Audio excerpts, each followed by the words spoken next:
అందరికీ వందనాలండి. ప్రార్థనతో ప్రారంభించుకుందాం ప్రియులారా. పరలోకమందున్న మా కన్న తండ్రి దేవా, మరొకసారి మిమ్మల్ని తండ్రిని పిలిచే భాగ్యాన్ని దేవా, మీ పిల్లలతో పాటు తండ్రి, మరి మీ యొక్క మాటని తండ్రి నేర్చుకునే అవకాశాన్ని మాకు ఇచ్చినందుకు వందనములు తండ్రి. తండ్రి మరి ఈ కార్యక్రమం అంతట్లో తండ్రి తోడై ఉండి నడిపించండి తండ్రి.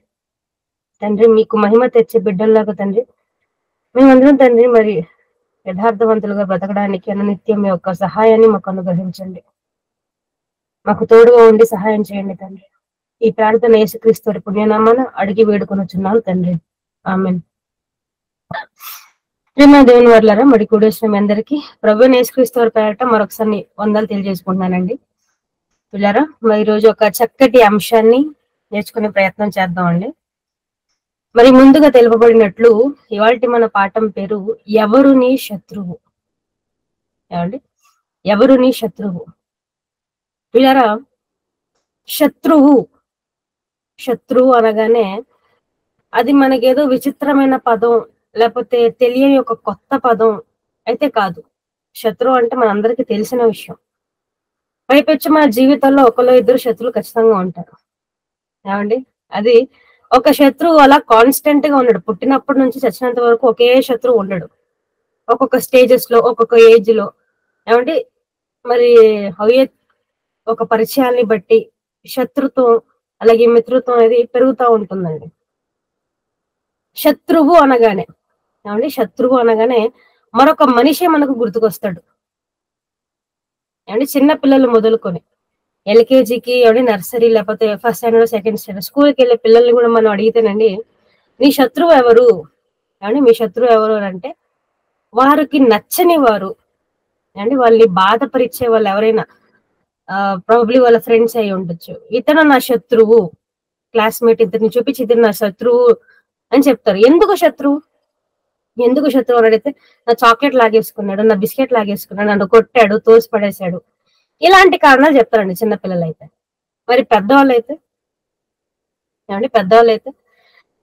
ఇతను నా శత్రువు అండి, నా బిజినెస్ పార్ట్నర్ అని చెప్పుకున్నాడు. ఫస్ట్ చాలా నమ్మకంగా ఉన్న వ్యక్తి, కానీ ఇలా బిజినెస్ లో మనం ఎంటర్ అయిన తర్వాత తన నిజ స్వరూపాన్ని బయట పెట్టేశాడు, మోసం చేశాడు, నమ్మక ద్రోహం చేశాడు, అందుకే ఆడే నా శత్రువు అని ఇలా మరొక మనిషిని శత్రువు కింద చూపిస్తారు.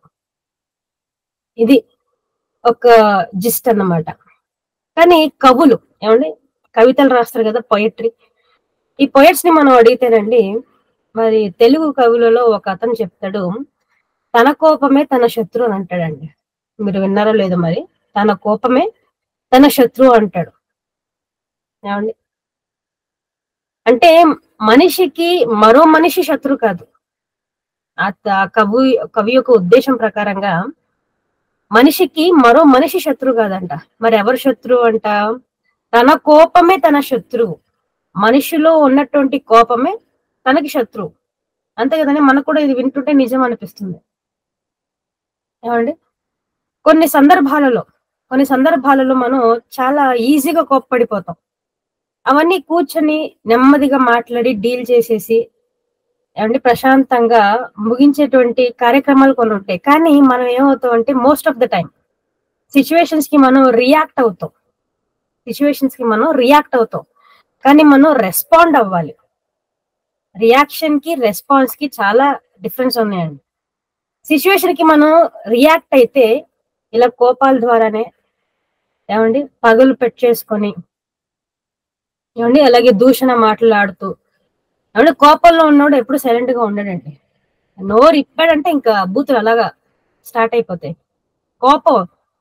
కోపం అది బయటకు కక్కేయాలి. ఒకవేళ కోపం కాకుండా ప్రశాంతంగా కూర్చొని మాట్లాడితే అన్ని బూతులు మాట్లాడాల్సిన అవసరం కూడా ఉండదు. అలాగే ఆ సమస్య ఏదైతే ఉందో అది తొందరగానే సాల్వ్ అయిపోతుంది. ఇలాగా మనిషి కోపం ద్వారా అనేక సార్లు అనేక విషయాలలో మరి ఒక తప్పుడు అడుగు వేసి మనుషుల్ని కోల్పోయే అవకాశం ఉంటుంది అని ఆ కవి ఉద్దేశంతో తన కోపమే తన శత్రువు అని చెప్పాడు. ఓకే, అసలు మన శత్రువు ఎవడు ఇంతకి? ఎవరో చెప్పింది మనం వినకూడదు కదా. మనల్ని కలుగు చేసినటువంటి కన్న తండ్రే మన శత్రువు ఎవరు కూడా ఆయనే చెప్పాలి. ఇంతకీ మన శత్రువు ఎవరు అని మనం బైబిల్లో తెలుసుకోవాలంటే ముందుగా మనం ఎవరం అని తెలుసుకోవాలి. ముందుగా మనిషి ఎవరు అని మనం అర్థం చేసుకోవాలి. మనిషి అనగానే ఎవరు అని మనం అడిగితే జనరల్ గా, ఓ మనిషి నువ్వెవరు అని అంటే ఏం చెప్తారండి సమాధానం? ఏమని మిమ్మల్ని అడిగాను నేను, మీరు ఎవరండి అని మిమ్మల్ని అడిగితే మీరు ఏమని సమాధానం చెప్తారు? మీ పేరు చెప్తారు, తర్వాత మీ వృత్తి, మీరు చేసినటువంటి పనిని చెప్తారు, మీరు ఎక్కడ నివాసం ఉన్నారో చెప్తారు, అంటే ఇవన్నీ చెప్తారు. కానీ నేను అడిగింది ఇవన్నీ కాదు కదా. నువ్వెవరు, పేరు కాకుండా నువ్వెవరు, నీ పేరు అడగలేదు, నువ్వెవరు అని అంటే దానికి సరి అయిన సమాధానం ఉండదండి. మరి నిజానికి అసలు మనిషి అంటే ఎవరు, మనిషి అంటే ఎవరు? దీనికి బైబిల్ ఇచ్చినటువంటి ఒక గొప్ప సమాధానం మరి యేసుక్రీస్తు వారు చెప్తున్నారు. యోహాను సువార్త 6వ అధ్యాయము, యోహాను సువార్త 6వ అధ్యాయము 63వ వచనం పిల్లరా. యోహాను సువార్త 6వ అధ్యాయము, ఆత్మయే జీవింపజేయుచున్నది, శరీరము కేవలం నిష్ప్రయోజనము. నేను మీతో చెప్పియున్న మాటలు ఆత్మయు జీవమునై ఉన్నది గాని మీలో విశ్వసించని వారు కొందరున్నారని వారితో చెప్పెను. ఓకే, చాలండి చాలు పిల్లరా. ఇక్కడ యోహాను సువార్త 6వ అధ్యాయము 63వ వచనములో యేసుక్రీస్తు చెప్తారండి, ఆత్మయే జీవింపజేయుచున్నది, శరీరము కేవలము నిష్ప్రయోజనము.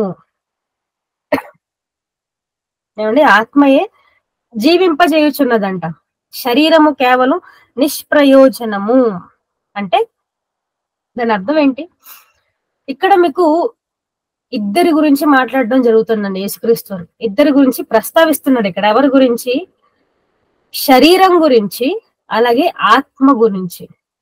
అంటే ఆత్మ వేరు, శరీరం వేరు అని మనకు అర్థమవుతుంది. కానీ రెండు కలిస్తేనే అతను మనిషి అని పిలువబడతాడు. చాలా జాగ్రత్తగా ఆలోచించండి, చాలా జాగ్రత్తగా వినండి, చాలా మంచి పాఠం ఇది అండి.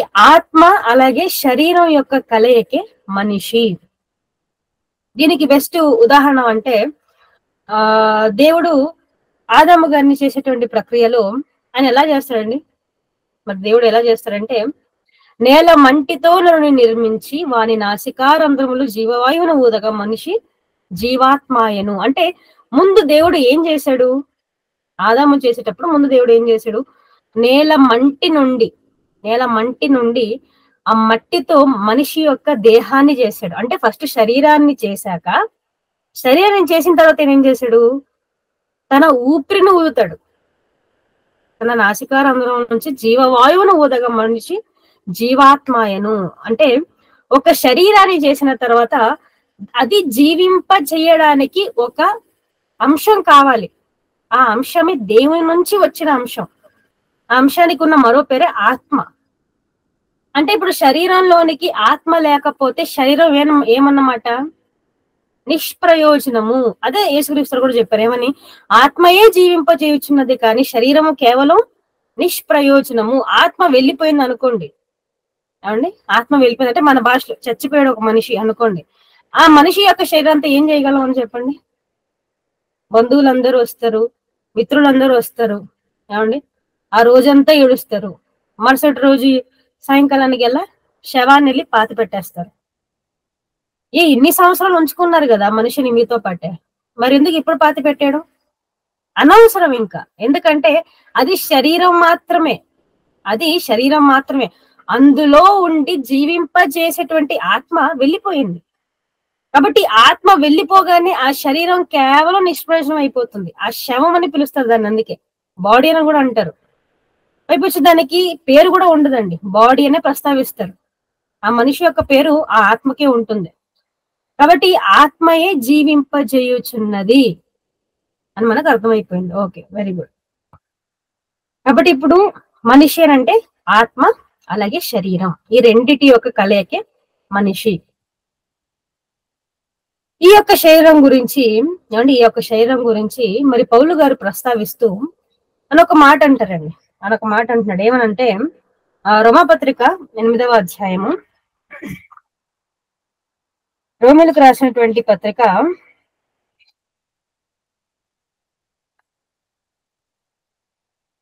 7వ అధ్యాయం అండి, క్షమించండి, రోమపత్రిక 7వ అధ్యాయము 18 నుండి 20 వచనములండి.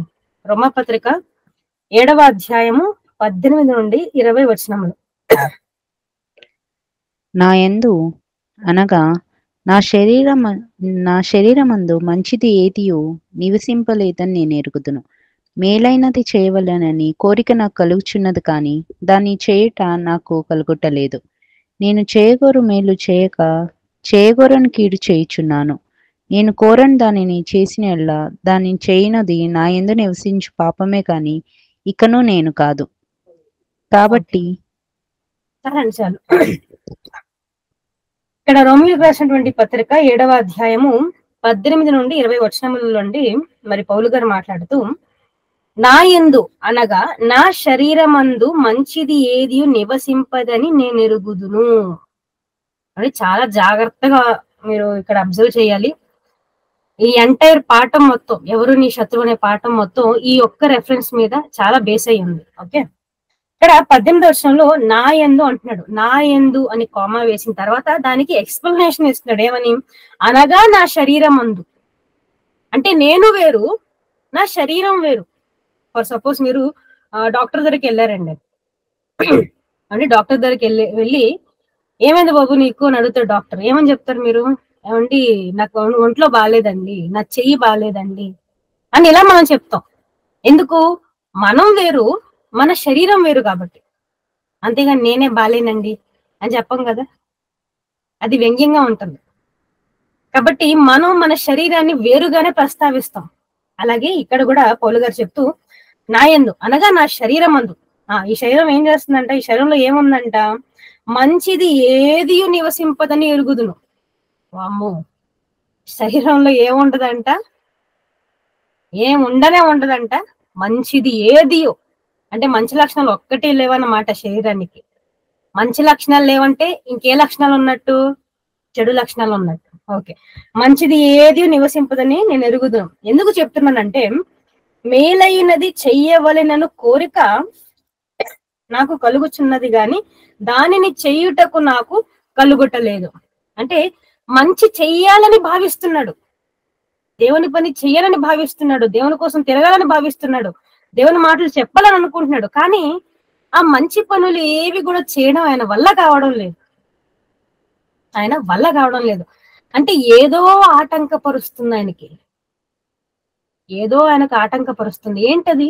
మంచి పనులు చెయ్యనివ్వకుండా ఏది ఆటంకపరుస్తున్నది అంటే అది శరీరమే. అందుకే నేను చెయ్యగోరు మేలు చెయ్యక చెయ్యగోరని కీడు చేయుచున్నాను. కాబట్టి ఈ కీడులన్నీ నేను ఎందుకు చేస్తున్నాను, దీనికి ప్రధానమైన కారణం ఎవరు అంటే అది శరీరమే, నాలో ఉన్నటువంటి శరీరమే. ఇంకా మనకు అర్థం కావాలంటే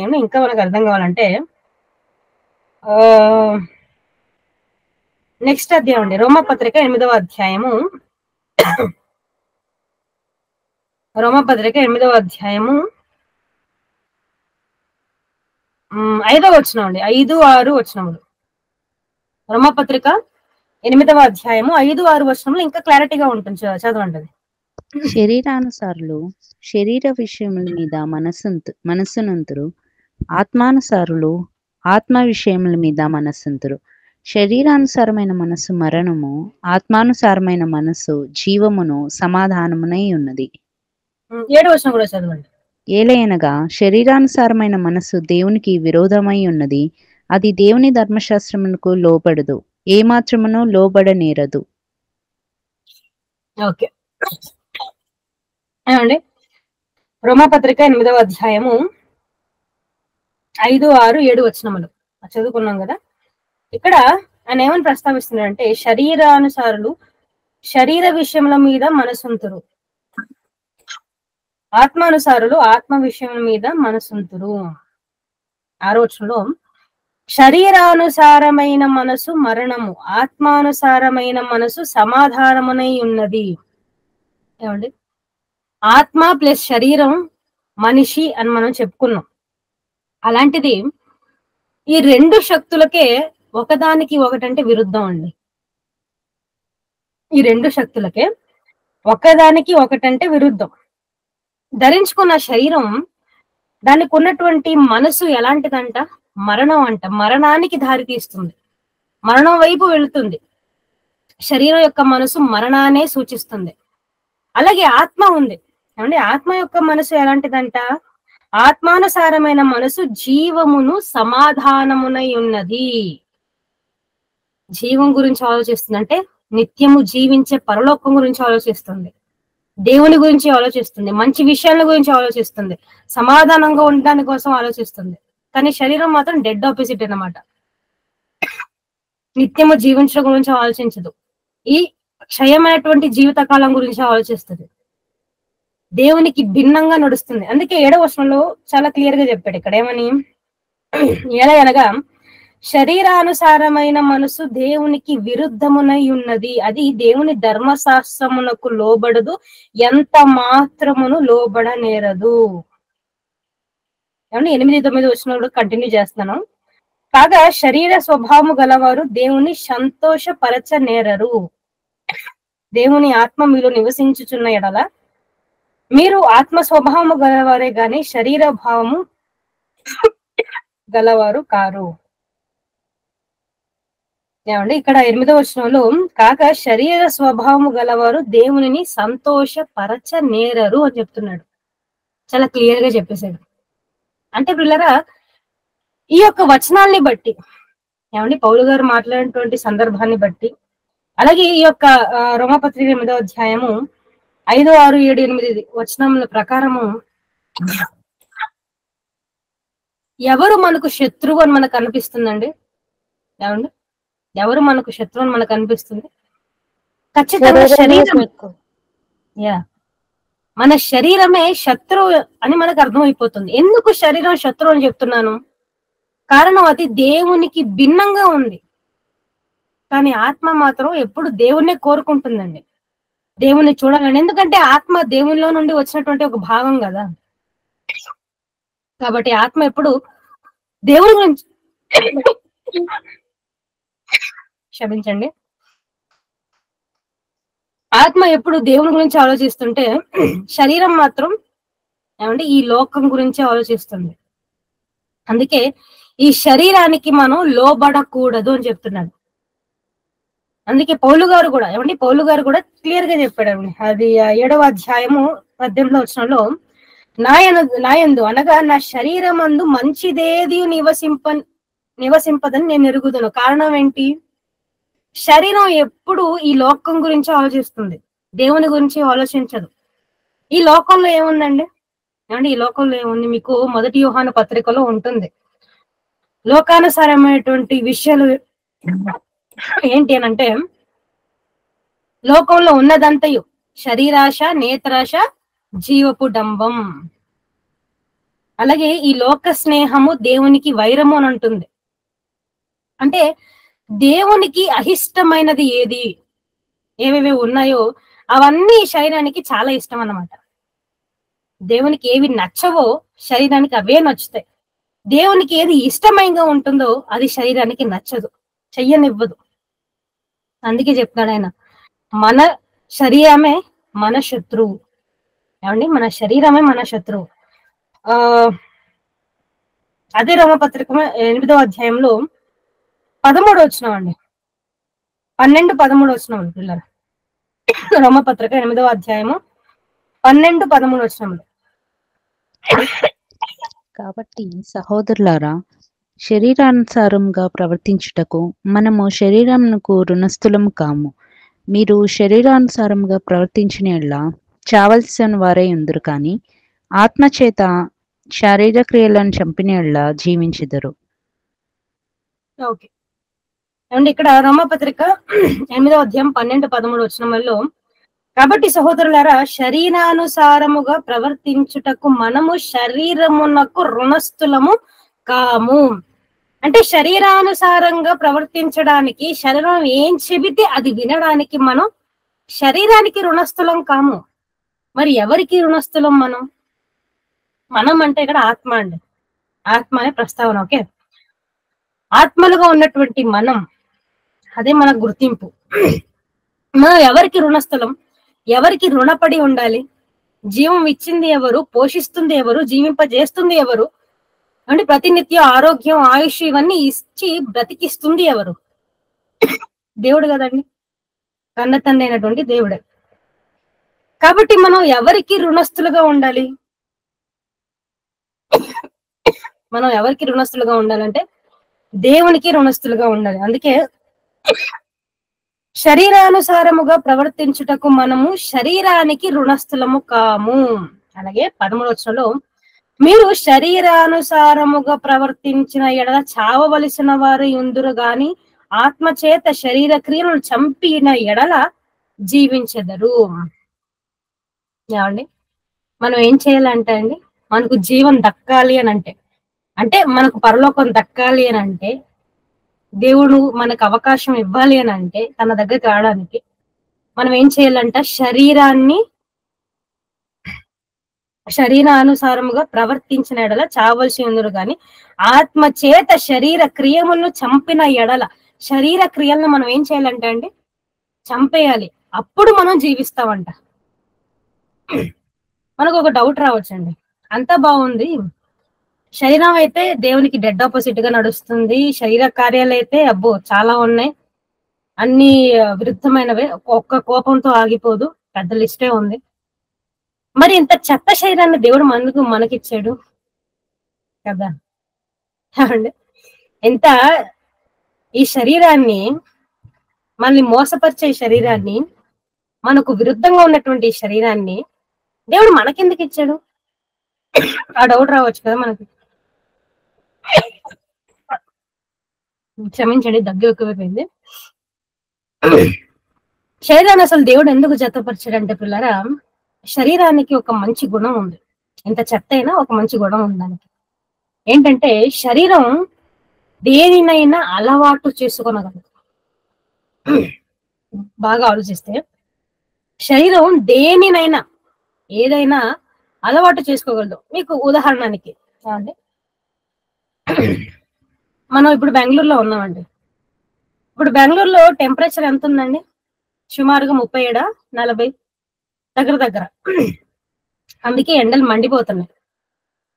కానీ ఇప్పుడు బెంగళూరులో మనం ఉండి సడన్ గా కోస్తా తీర ప్రాంతానికి వెళ్ళాం అనుకోండి, అంటే అటువైపు మంగళూరు గాని, ఉడిపి గాని, ఏమండి, ఇలా మనం వెళ్ళాం అనుకోండి, అక్కడ ఎండలు ఇంకా బీభత్సంగా ఉన్నాయి. అక్కడ 47-45 టెంపరేచర్ ప్లస్. కానీ అక్కడ ఉన్న వాళ్ళకి పెద్ద డిఫరెన్స్ కనిపించదు. ఏమండి, అక్కడ ఉన్న వాళ్ళకి పెద్ద డిఫరెన్స్ కనిపించదు. ఎందుకంటే వాళ్ళు అక్కడ ఉండి అలవాటు అయిపోయింది, వాళ్ళకి శరీరం ఉండి అలవాటు అయిపోయింది. కానీ మనం వేరే ప్రాంతం నుంచి ఆ ప్రాంతానికి వెళ్ళాం అనుకోండి, మనకు ఎక్కడ నించిన చోటే స్నానం అయిపోయి ఉంటది, చెమట స్నానం, అంత భయంకరంగా ఒక్క. ఎందుకంటే మన బాడీ అడ్జస్ట్ అవ్వడానికి ఇంకా సమయం పడుతుంది. కానీ వారికి ఆ వాతావరణానికి ఉండి ఆ ఎండను చూసి అనుభవించేసి శరీరం అలవాటు చేసేసుకుంది. ఆ ఎండైనా ఆ ఎండలే, ఎప్పుడు లేచినప్పుడల్లా చూస్తూనే ఉంటాం, ప్రతిరోజు ఆ ఎండతోనే భరిస్తున్నాం కాబట్టి అలవాటు అయిపోయింది వాళ్ళకి. అలాగే ఆ ఇది ఎలక్ట్రీషియన్స్ పనిచేస్తారు కదండి, ఎలక్ట్రీషియన్, ఈ కరెంట్ పని చేసే వాళ్ళకి అప్పుడప్పుడు షాక్ తగులుతూ ఉంటుంది. మీకు ఐడియా ఉందో లేదో మరి, అప్పుడప్పుడు షాక్ తగులుతాడు చిన్నగా మైల్డ్. వాళ్ళకి షాక్ తిని ఇంకోసారి పని చేసేటప్పుడు కూడా షాక్ కొట్టింది అనుకోండి, ఏమంటారు, దులుపుకొని సైలెంట్ గా మళ్ళీ వాళ్ళ పనులు చేసుకుంటూ ఉంటారు. ఎందుకంటే ఆ చిన్న షాక్ అనేవి వాళ్ళకి అలవాటు అయిపోయింది.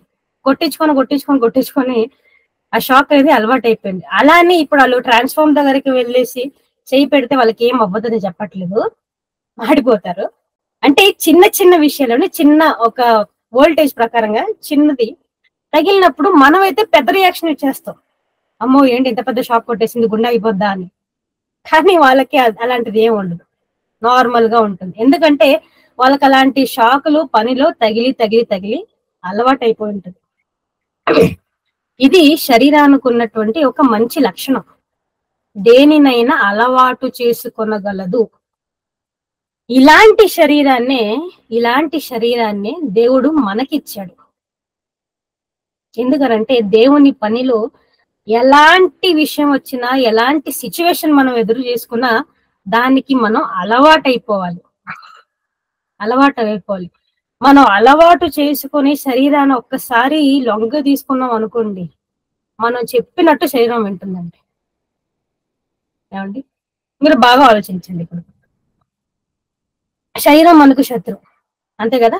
శరీరం మనకు శత్రువు. మరి అలాంటి శత్రువు ఈ శరీరం నుంచే మనం అన్ని పాపాలు చేస్తున్నాం. ఇలాంటి శత్రువు కలిగినటువంటి ఈ శరీరమే యేసుక్రీస్తు వారి విషయంలో మాత్రం ఎందుకు ఏమి చేయలేకపోయింది? ఎప్పుడైనా ఆలోచించారా?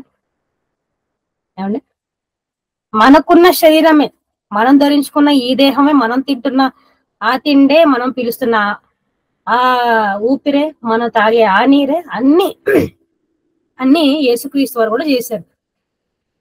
ఆయన కూడా అదే ఆహారం తిన్నారు, గాలి పీల్చుకున్నారు, నీళ్ళు తాగారు, అదే పడుకున్నారు. ఆయన కూడా సేమ్ మనలాంటి శరీరమే. కానీ ఆయన శరీరం మాత్రం ఎలాగా పాపం చేయకుండా ఉన్నది? కారణం ఏంటో తెలుసా అండి? యేసుక్రీస్తు వారు శరీరాన్ని లోపరుచుకున్నాడు. అండి, శరీరం ఏమనుకున్నారండి? దేవదూత అండి. శరీరం అనేది దేవదూత.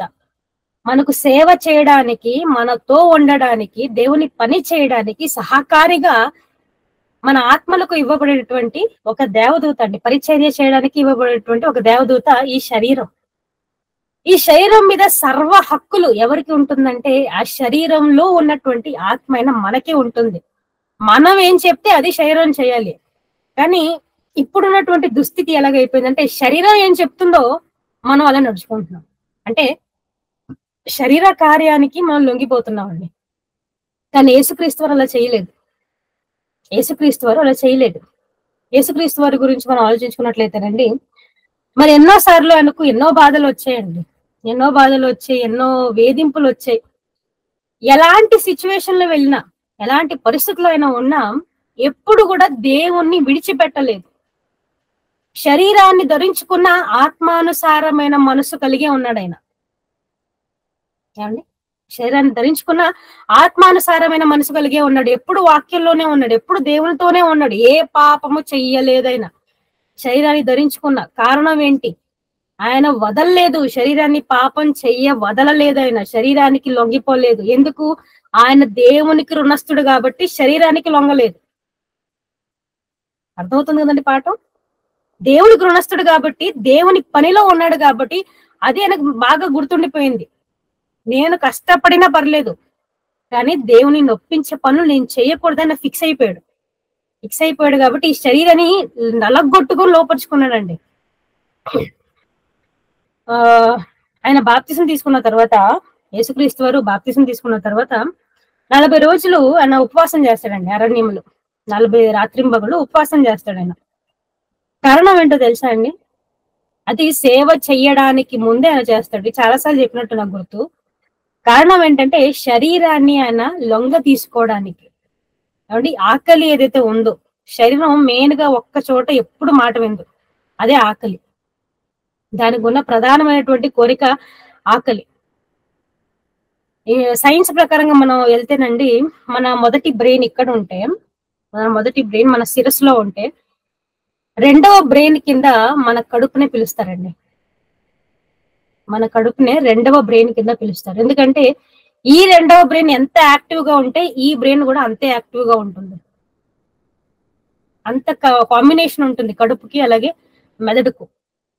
కాబట్టి ఈ కడుపును నలగొట్టుకున్న తర్వాత, ఈ కడుపుని ఒక స్వాధీనం చేసుకున్న తర్వాత మన ఎమోషన్స్ గాని, ఏమంటే మన ఫీలింగ్స్ గాని, మన అలవాట్లు గాని ఏమైనా సరే మన శరీరాన్ని ఈజీగా లోపరుచుకోవచ్చు.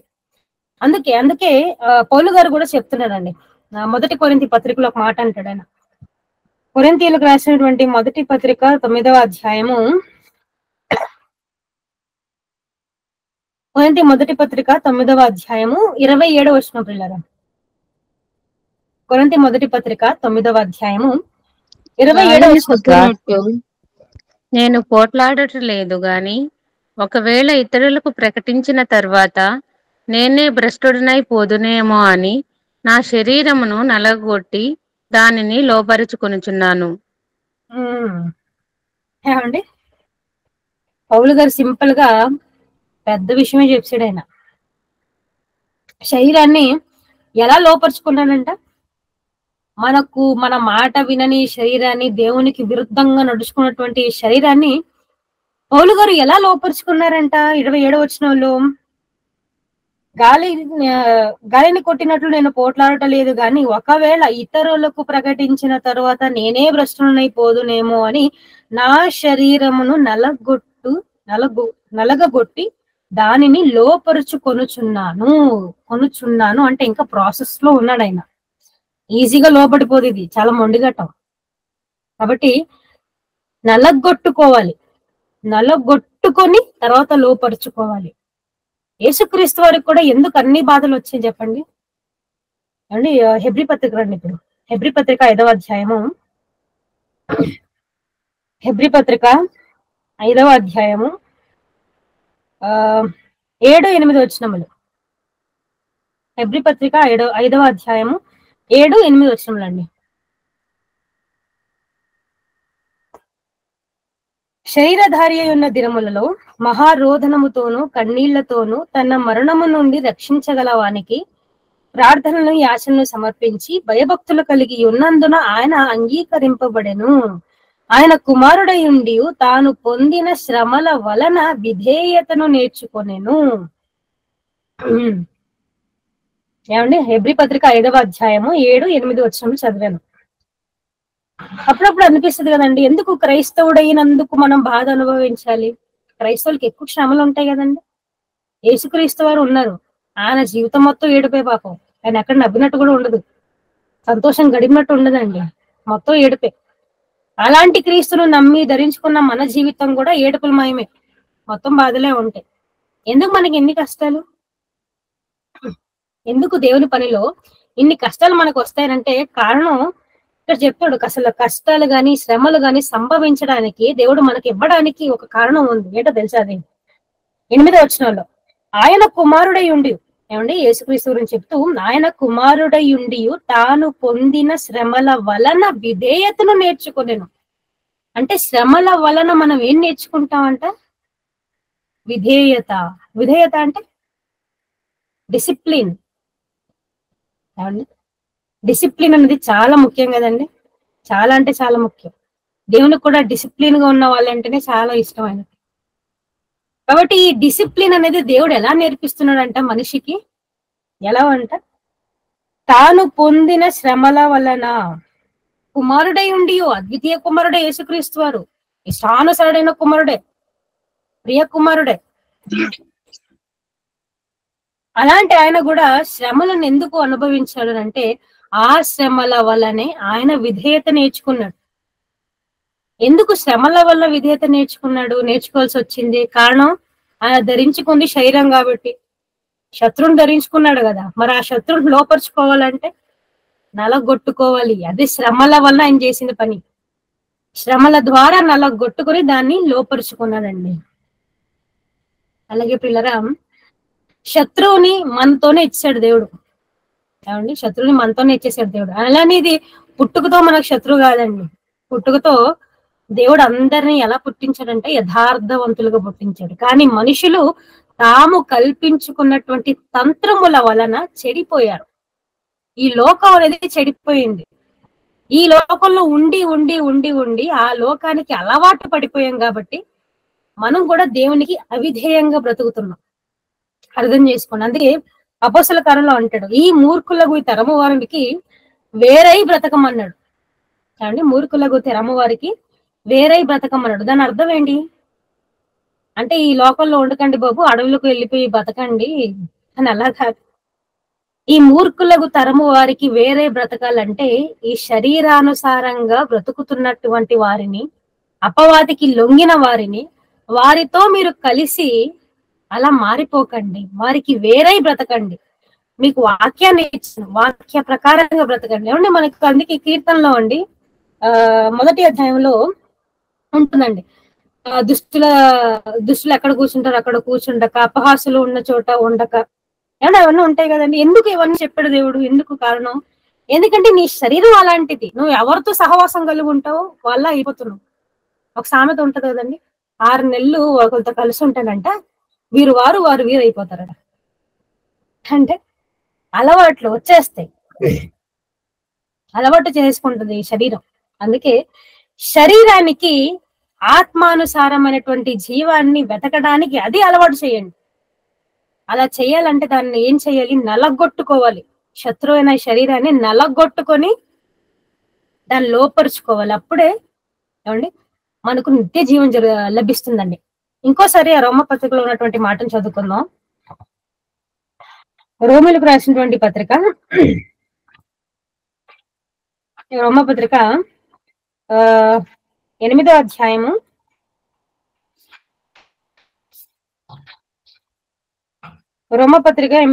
13వ వచనం అండి. రోమపత్రిక 8వ అధ్యాయము 13వ వచనం.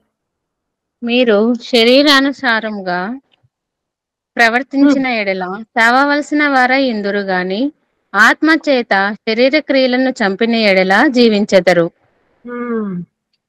ఎలా మన శరీర క్రియలను చంపాలంట? ఆత్మ చేత శరీర క్రియములు చంపిన ఎడల జీవించెదరు. ఆత్మ చేత శరీర క్రియలను చంపాలి. ఏమండి నిజానికండి దేవుడు శిక్షించే విధానంలో కూడా చాలా ఆలోచించాడండి. అండి ఇప్పుడు మనిషిగా మనం చనిపోయినాం అనుకోండి, మనిషిగా మనం చనిపోతే మన శరీరం ఇక్కడే ఉంటుంది, ఆత్మ వెళ్ళిపోతుంది. ఆత్మ వెళ్ళిపోతే శరీరంతో చేసినటువంటి క్రియలను బట్టి ఆత్మకు ఐదర్ పరలోకం అంటే పరదేశు లేకపోతే నరకం అనేది ఇవ్వబడుతుంది. చేసిందేమో తప్పుల్లో సగం కారణం ఈ శరీరాంతే కదా. శరీరాన్ని అంత ప్రోత్సహించడం వల్ల ఏమంటే ఆత్మ లొంగిపోయి శరీరానుసారంగా బ్రతికి మరణించిపోయాడు. అతను నరకంలో అనుభవిస్తున్నాడు, కానీ శరీరం మాత్రం భూమి మీదే ఉంది. మరి దీన్ని ఏం చెయ్యాలి? అందుకే దేవుడు బాగా ఆలోచించి ఈ శరీరం ఏదైతే ఉందో ఇది యేసుక్రీస్తు వారి 2వ రాకడ వరకు భద్రంగా దాచిపెట్టబడి ఉంటుందండి. భూలోకంలోనే ఎటు వెళ్ళదు, మళ్ళీ భూలోకంలోనే భద్రంగా ఉంటుంది. యేసుక్రీస్తు రాగానే మరణించిన వారందరూ అంటే ఆదాము మొదలుకొని ఇప్పటి వరకు రాలిపోతున్న వారందరూ, మరణిస్తున్నటువంటి వారందరూ భూమిపైకి వచ్చేస్తారు. ఎందుకు భూమిపైకి వచ్చేస్తారు? కారణం ఏంటి? భూమి పైన ఎవరున్నారు? శరీరం ఉన్నాయి కదా, వాళ్ళది శరీరం ఉంది. ఈ భూమి పైకి వచ్చాక వీరి శరీరాలు ఏమైపోతాయి అంటే ఈ శరీరాన్ని మళ్ళీ వాళ్ళు ధరించుకుంటారు. ధరించుకున్న తర్వాత ఏమవుతుంది? కొరింథీ పత్రిక, మొదటి కొరింథీ పత్రిక 15వ అధ్యాయం అంటే మొదటి కొరింథీలకు రాసినటువంటి పత్రిక 15వ అధ్యాయము 51వ వచనం అండి. 51, 52, 53 వచనములు. సహోదరులారా, నేను చెప్పున్నది ఏమనగా రక్త మాంసములు దేవుని రాజ్యమును స్వతంత్రించుకొన నేరవు, క్షయత అక్షయతను స్వతంత్రించుకొనదు. ఇదిగో మీకు ఒక మర్మము తెలుపుచున్నాను. మనమందరము నిద్రించము గాని నిమిషంలో ఒక రెప్పపాటున కడబూరం రోగగానే మనమందరము మార్పు పొందుదము. బూరం రోగును, అప్పుడు మృతులు అక్షయులుగా లేపబడుదురు, మనము మార్పు పొందుదము. క్షయమైన ఈ శరీరము అక్షయతను ధరించుకొనవలసి ఉన్నది, మర్ద్యమైన ఈ శరీరము అమర్ద్యతను ధరించుకొనవలసి ఉన్నది. ఈ క్షయమైనది అక్షయతను ధరించుకున్నప్పుడు, ఈ మర్ద్యమైనది అమర్ద్యతను ధరించుకున్నప్పుడు విజయమందు మరణము మృంగివేయబడునని వ్రాయబడిన వాక్యము నెరవేరును. ఓ మరణమా, చాలు. మొదటి కొరింథీ పత్రిక 15వ అధ్యాయము 51వ వచనం. ఏమండి ఈ ఇన్సిడెంట్ అన్ని ఏమండి ఈ సంగతులన్నీ జరిగేది యేసుక్రీస్తు వారి 2వ రాకడ అప్పుడు జరుగుతుంది. ఇదిగో ఒక మరము మీకు చెప్తున్నాను ఏంటంటే, మనం అందరము నిద్రించము గాని ఒక రెప్పపాటున కడబూరం రోగగానే మనమందరము మార్పు పొందుదుము. ఎలా మార్పు పొందుతావంట? బూరం రోగును, పెద్ద సౌండ్ వినిపిస్తుందంటే ప్రపంచం మొత్తం వినిపిస్తుంది ఆ పెద్ద సౌండ్. ఆ బూరం రోగగానే అప్పుడు మృతులు అక్షయులుగా లేపబడుదురు, మనము మార్పు పొందుదుము. అంటే క్షయమైనటువంటి శరీరాన్ని ధరించుకొని మరణించినటువంటి మృతులందరూ లేపబడతారు. వాళ్ళు లేపబడిన తర్వాత వీరు అక్షయులుగా లేపబడతారంట. ఇంకా క్లారిటీ ఇస్తూ 53వ వచనంలో క్షయమైన ఈ శరీరము అక్షయతను ధరించుకొనవలసి ఉన్నది. అంటే దాని అర్థం ఏంటో తెలుసా? మరణించిన వారందరూ ఏమంటే మృతులందరూ వచ్చేస్తారు భూమి మీదకి, వచ్చేసి వాళ్ళ శరీరాన్ని ధరించుకుంటారండి. ఆ ధరించుకున్న శరీరం ఒక్క క్షణంలోనే మళ్ళీ ఒక్క రెప్పపాటున అంటే మనం ఒక్క గంట తీయం కదా రెప్ప, ఒక్క క్షణంలో ఇవన్నీ ఫట్ ఫట్ ఫట్ అని జరిగిపోతాయి. ఒక్క క్షణంలోనే క్షయంగా ఉన్నటువంటి శరీరం అక్షయ శరీరంగా మారిపోతుంది. ఇది కేవలం నీతిమంతులకు మాత్రమే కాదండి, అనీతిమంతులకు కూడా ఇది ఎందుకు సంభవిస్తుందో కూడా నేను చెప్తాను తర్వాత. ఇలాగా అనీతిమంతులకు కూడా వాళ్ళ శరీరం అక్షయ శరీరంగా మారిపోతుంది. అలా అక్షయ శరీరంగా మారిపోయిన తర్వాత అనీతిమంతులు మళ్ళీ నరకానికి వెళ్ళిపోతారు, నీతిమంతులు యేసుక్రీస్తు వారితో పాటు పరలోకానికి అప్పుడు వెళ్తారు. అండి ఇది విషయం. ఇప్పుడు అసలు అక్షయ శరీరము మరణించిన అనీతిమంతులకు ఎందుకు ఇవ్వబడింది కదా? ఏమండి అక్షయ శరీరము మరణించినటువంటి అనీతిమంతులకు ఎందుకు ఇవ్వబడింది? ఎందుకంటే మరి అడు బ్రతుకున్నన్ని రోజులు చేసిన దరిద్రమైన పనులన్నీ ఒక్కడే చేయలేదు. ఎవరితో పాటు చేశాడు? శరీరంతో పాటు చేశాడు కదా. అంటే శరీరానికి కూడా పాలు పంపులు ఉన్నాయి కదా. మరి ఇప్పుడు చేసిన తప్పులకు కేవలం ఆత్మగా అదే ఎందుకు బాధపడాలి? కాబట్టి శరీరాన్ని తోడుగా ఈ తోడు దొంగను కూడా పంపించేస్తాడు దేవుడు. ఇప్పుడు ఈ శరీరాన్ని అలాగా అగ్ని మీద వేసామనుకోండి, ఏమైపోద్దండి? అగ్నిలో వేసినప్పుడు శరీరం ఏమైపోద్ది? కాలిపోయి బూడిదైపోతుందండి, కాలిపోయి బూడిదైపోతుంది. మరి నరకంలో మంటలు ఎలాగ ఉన్నాయంట? అగ్ని ఆరదు, ఎన్ని ఫైర్ ని పంపించినా ఆగదు, అస్సలు సముద్రం పంపినా ఆగదు, అంతా అగ్ని దగ మండిపోతుంటది. మరి ఈ శరీరాన్ని వెళ్ళి వేస్తే 5 సెకండ్లు బూడిదైపోతుంది. ఇంకా శిక్ష ఏముంటుంది చెప్పండి? అందుకే ఈ శరీరాన్ని, ఈ దేవదూతని ఆయన అక్షయంగా మార్చేసి అప్పుడు ఈ శరీరం అనే దేవదూతను అలాగే తప్పు చేసిన మనిషిని ఇద్దరిని నరకంలో బాధించేస్తాడు. ఇది దేవుని ప్లాన్. అంటే శిక్ష ఇవ్వడంలో కూడా చూడండి సమానంగా ఇస్తున్నాడు దేవుడు. ఇంకో మాట చదువుకుందాం. ఏమండి ఇంకో మాట 2 కొరింథీ పత్రిక 5వ అధ్యాయము 10వ వచనం అండి. కొరింథీయులకు రాసినటువంటి 2వ పత్రిక 5వ అధ్యాయము 10వ వచనం.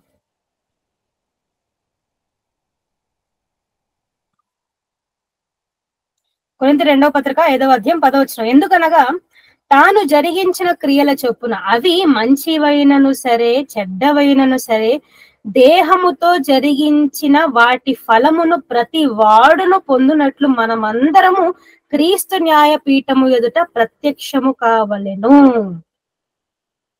అంటే దేహముతో జరిగించిన ప్రతి కార్యానికి ఏముంటుంది? ఫలం ఉంటుంది, ప్రతిఫలం ఉంటుంది. ఆ కార్యాలని బట్టే మంచి కార్యాలైతే పరలోకానికి, చెత్త కార్యాలైతే నరకానికి వెళ్ళిపోతాం. కాబట్టి ఇప్పుడు ఇలా మన శత్రువు ఎవరో కాదండి. మన శత్రువు ఎదుటి పర్సన్ అస్సలా కాదు. దేవుడు ఏమన్నాడు? నీ సహోదరుని కూడా క్షమించేయమన్నాడు, శత్రువుని కూడా ప్రేమించమన్నాడు. ఈ శరీరం ఏదైతే ఉందో ఇది మన అసలు శత్రువు. ఇంకో ప్రధానమైన మెయిన్ విలన్ ఉన్నాడు. ఎవరు? అపవాది. ఆడనెలా మర్చిపోతాం మనం కదా. ఆడి వల్ల ఈ శరీరం ఎలా తయారైపోయింది.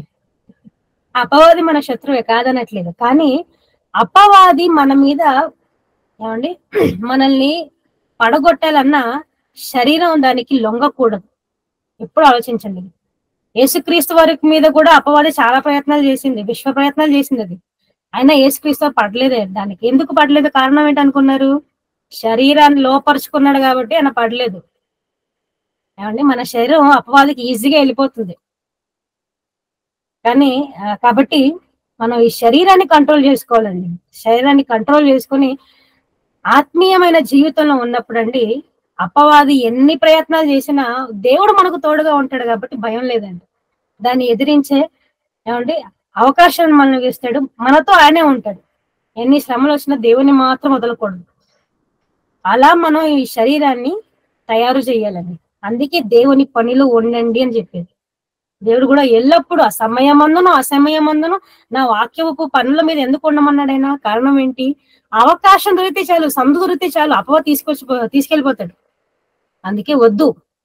ఈ శరీరాన్ని ఎప్పుడు నలగొట్టుతూ కంట్రోల్ చేసుకుంటూ దేవుని పనిలో ఉండాలి.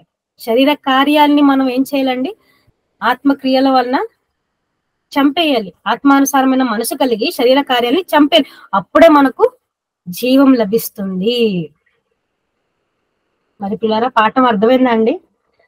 ఎవరు నీ శత్రువు అంటే కోపం మాత్రమే కాదు, కోపం ఒకటే లేదు మనలో, బోల్డ్ దరిద్రమైనటువంటి ఏమండి లక్షణాలన్నీ ఉన్నాయి మన శరీరంలో. ప్రతి ఒక్క మనిషి శరీరంలో ఉన్నాయండి. ఈ శరీరంలో ఉన్నటువంటి కార్యాలను ఏమండి, ఈ శరీరం యొక్క మనసును మనం ఏం చేయాలంటే వాక్యం చేత దాన్ని శుద్ధిపరుచుకోవాలి. దేవుల్లో ఉంటే చాలండి. మనం నిరంతరం దేవుల్లో ఉంటే చాలు. ఏమండి, మనల్ని దేవుడే పవిత్రంగా చూసుకుంటా ఉంటాడు. ఎప్పుడు వాక్యం మనల్ని గర్దిస్తూ ఉంటుంది, ఏ పాపం కూడా చేయనివ్వదండి. కాబట్టి మన శత్రువుని మనం నలగొట్టుకొని దీన్ని లోపరుచుకోవాలి. అంతేగాని దేవా నువ్వు నాకు ఇచ్చే శరీరాన్ని దీనివల్ల నేను పాపం చేశానని ఆదం హవ్వలాగా మనం దేవుని బ్లేమ్ చేయకూడదు. అర్థమవుతుందా? కాబట్టి పాఠం అందరికి అర్థమైంది భావిస్తున్నాను. ఒక పాట ఉందండి దీనికి సంబంధించింది, మరి అది చూసుకొని ముగించేసుకుందాం పిల్లరా.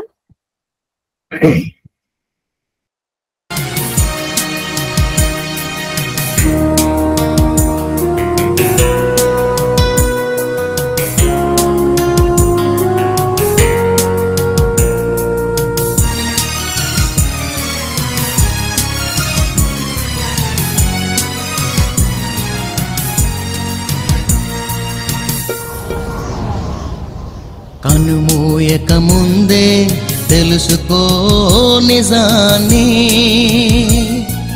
కనుమూయక ముందే తెలుసుకో నిజాన్ని. ఈ భూమిపై ఎందరో పుట్టారు, ప్రతి పుట్టిన రోజు చావుకు దగ్గరవుతారు. ఈ భూమిపై ఎందరో పుట్టారు, ప్రతి పుట్టిన రోజు చావుకు దగ్గరవుతారు. తినుచు త్రాగుచు సంతోషించుమని చెప్పి, తినుచు త్రాగుచు సంతోషించుమని చెప్పి నిన్ను అర్థాంతరంగా వదిలివేస్తుంది, నిన్ను అర్థాంతరంగా వదిలివేస్తుంది. మట్టి నుండి పుట్టింది, మట్టికి చేరింది, ఆరని అగ్నికి ఆత్మను పంపేస్తోంది. తెలుసుకో ఈ నిజాన్ని, నీ శరీరమే నీకు శత్రువని, నీ శరీరమే నీకు శత్రువని. కనుమూయక ముందే తెలుసుకో నిజాన్ని.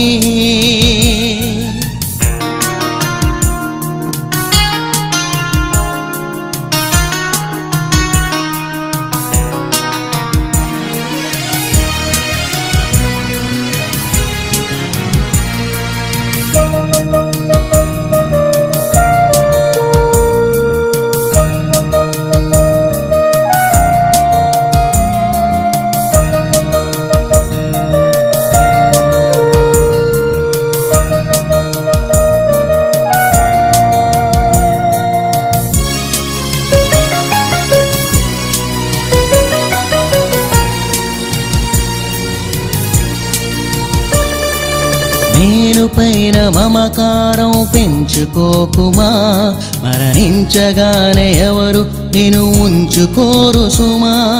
మేరు పైన మమకారం పెంచుకోకుమా, మరణించగానే ఎవరు నిన్ను ఉంచుకోరు సుమా. ఆశా మమకారాలు పెనుచ్చురు సుమా. నీ దేహాన్ని తగులబెట్టు కట్టెలని మరువకుమా. ఆశా మమకారాలు పెనుచ్చురు సుమా. నీ దేహాన్ని తగులబెట్టు కట్టెలని మరువకుమా. దేహాన్ని తగులబెట్టు కట్టెలని మరువకుమా. తెలుసుకో ఈ నిజాన్ని, నీ శరీరమే నీకు శత్రువని, నీ శరీరమే నీకు శత్రువని. కనుమూ తెలుసుకో నిజాన్ని.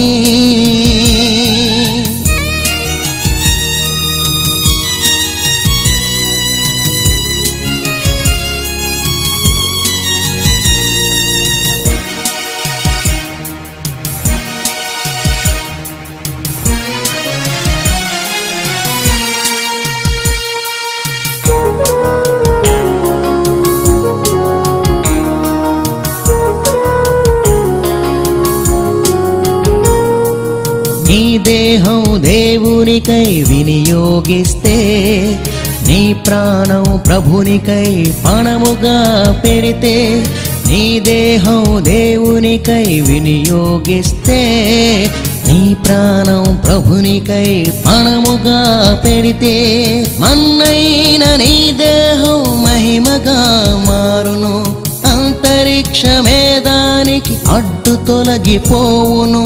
మన్నైన నీ దేహం మహిమగా మారును. అంతరిక్షమే దానికి అడ్డు తొలగిపోవును. పుట్టి తెలుసుకున్నావే లోకముందని, మరణిస్తే తెలుస్తుంది మరో లోకముందని. పుట్టి తెలుసుకున్నావే లోకముందని, మరణిస్తే తెలుస్తోంది మరో లోకముందని. తెలుసుకో ఈ నిజాన్ని, నీ మృత్యువు వెనుకే ఉంది మిస్టరీ. దైవ గ్రంథం తెలిపింది దాని హిస్టరీ.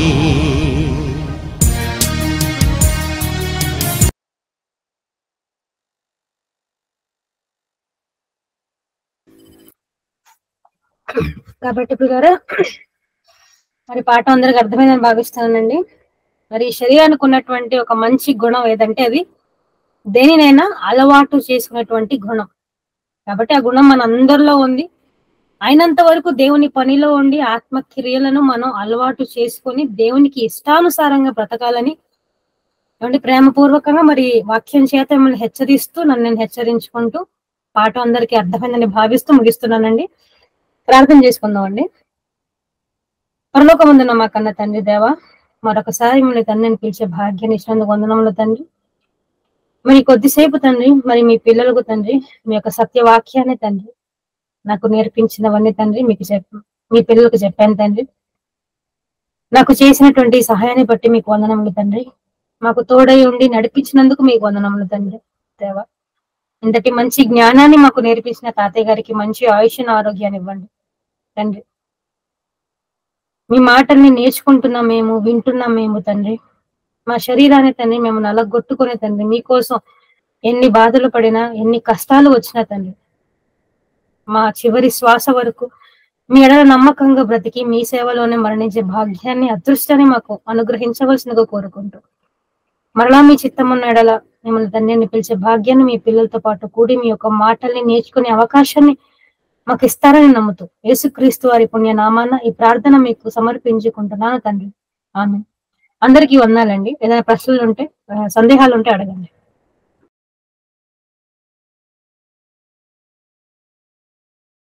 వందనాలు సిస్టర్. వందాలండి. సిస్టర్, ఇప్పుడు భూలోకంలో శరీరాన్ని వదిలిపెట్టి మన ఆత్మ పరలోకాన్ని అదే అట్లా వెళ్ళిపోతుందని చెప్పారు కదా సిస్టర్. అవును. అంటే మన శరీరం పాత పెట్టబడినప్పుడైతే సరే సిస్టర్, ఒకవేళ అది కాల్చబడితే శరీరం ఉండదు కదా సిస్టర్. కాల్చబడకపోయినా అది భూలోకంలోనే ఉంటుందండి. కాల్చి అది బూడిదైనా సరే ఉంటుందా? ఉంటుంది ఉంటుంది ఉంటుంది. ఇప్పుడు మనం శరీరాన్ని పాతి పెట్టాం అనుకోండి, శరీరం అలాగే ఉండిపోదు కదా, డీకంపోజ్ అయిపోతుంది. అంటే పురుగులన్నీ వచ్చేసి మొత్తం తినేస్తుంది, ఎముకలు మాత్రమే ఉంటాయి. కానీ ఆ తినేసిన పురుగులు కూడా భూమి మీదే ఉంటాయి, ఎక్కడికి వెళ్ళిపో.